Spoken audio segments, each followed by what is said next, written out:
এই মুহূৰ্তত জনাইছো আজিৰ প্ৰথমটো খবৰ ৰেচন কাৰ্ড নথকা সকললৈ বিশেষ সুবিধা নতুন ৰেচন কাৰ্ড লাগে যদি অহা 3 আগষ্টৰ ভিতৰত সংগ্ৰহ কৰক পত্ৰ ৰেচন কাৰ্ডত নতুনকৈ অন্তৰ্ভুক্ত কৰিব পাৰিব পৰিয়ালৰ সদস্যৰ নামো ই-শ্ৰম চৰকাৰী পৰ্টেলত পঞ্জীয়নভুক্ত অসমৰ প্ৰব্ৰজিত শ্ৰমিকসকললৈ বিশেষ সুবিধা নতুন ৰেচন কাৰ্ড অথবা ৰেচন কাৰ্ডত নাম অন্তৰ্ভুক্তিৰ বাবে অহা 3 আগষ্টৰ ভিতৰত সংগ্ৰহ কৰিব লাগিব বিশেষ পত্ৰ সম্পূৰ্ণ তথ্যসমূহ সংশ্লিষ্ট জিলা মহকুমাৰ খাদ্য ৰাজহুৱা বিতৰণ আৰু গ্ৰাহক পৰিক্ৰমাৰ কাৰ্যালয়ত ফৰ্ম আপুনি জমা দিব লাগিব 2021 আগষ্টৰ পৰা 2023 চনৰ আগষ্টৰ ভিতৰত ই-শ্ৰম চৰকাৰী পৰ্টেলত পঞ্জীয়নভুক্ত শ্ৰমিক লৈ এই বিশেষ সুবিধা আবেদনকাৰীৰ পৰিয়ালৰ বাৰ্ষিক আয় 4 লাখৰ তলৰ হোৱাটো বাধ্যতামূলক আবেদনকাৰীৰ পৰিয়ালৰ বাৰ্ষিক আয় 4 লাখ টকাৰ তলত হ'ব লাগিব এই মুহূৰ্তত জনাইছো আজিৰ দ্বিতীয় নম্বৰ খবৰটো মুছলিম পাৰ্চনেল ল' বৰ্ডক শিক্ষা দিলে ন্যায়ালয়ে সকলোৱে মানিব লাগিব বাল্য বিবাহ বিৰোধী আইন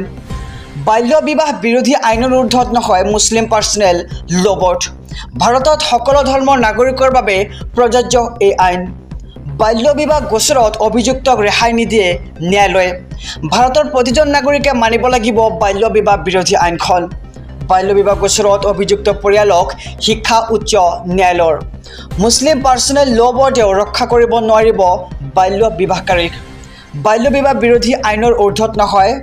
মুছলিম পাৰ্চনেল ল' বৰ্ড আৰু ভাৰতত সকলো ধৰ্মৰ নাগৰিকৰ বাবে এই আইন প্ৰযোজ্য হ'ব এই মুহূৰ্তত জনাইছো আজিৰ তৃতীয় নম্বৰ খবৰটো যান বাহনৰ গৰাকীৰ বাবে আহি পৰিছে বিশেষ খবৰ নতুন ৰূপত দেখা পোৱা যাব বাহনৰ পঞ্জীয়ন নম্বৰ গুৱাহাটীত বাহনৰ নম্বৰ প্লেটত লিখা থাকিব এতিয়াৰে পৰা AS01GA নম্বৰ প্লেটত লিখা থকা এই জিএ সূচাব গুৱাহাটী অসম আৰু অহা 1 আগষ্টৰ পৰা কামৰূপ মহানগৰ জিলাত কাৰ্যকৰী হ'ব এই সিদ্ধান্ত নতুন বাহন ক্ৰয় কৰা গৰাকীয়ে নম্বৰ প্লেটত লিখিব পাৰিব AS01GA আৰু কামৰূপ মহানগৰ জিলা পৰিবহণ বিভাগৰ এই বিশেষ সিদ্ধান্ত মেৰা ভাৰত মহান শ্লোগানেৰে স্বদেশ স্বজাতিৰ প্ৰতি দেশাত্মবোধ উদ্বুদ্ধ কৰাৰ এই লক্ষ্য আৰু কামৰূপ মহানগৰ জিলা পৰিবহণ বিভাগে হাতত লৈছে এই বিশেষ পদক্ষেপ আৰু বিশেষ সেৱা মুকলি কৰিবলৈ প্ৰস্তুতি চলাইছে পৰিবহণ বিভাগে উৎকট গৰমক লৈ বতৰ বিজ্ঞান কেন্দ্ৰই জাৰি কৰিছে এলাৰ্ট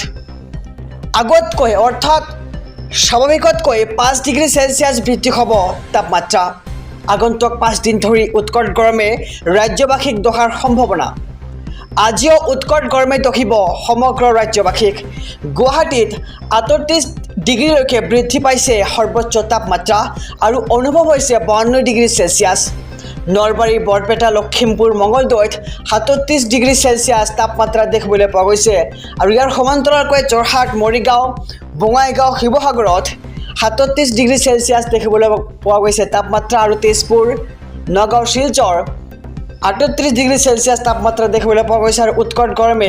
উৎকট গৰমক লৈ বতৰ বিজ্ঞান কেন্দ্ৰই জাৰি কৰিছে এলাৰ্ট আৰু স্বাভাৱিকতকৈ 5 ডিগ্ৰী চেলছিয়াছ বৃদ্ধি হ'ব তাপমাত্ৰা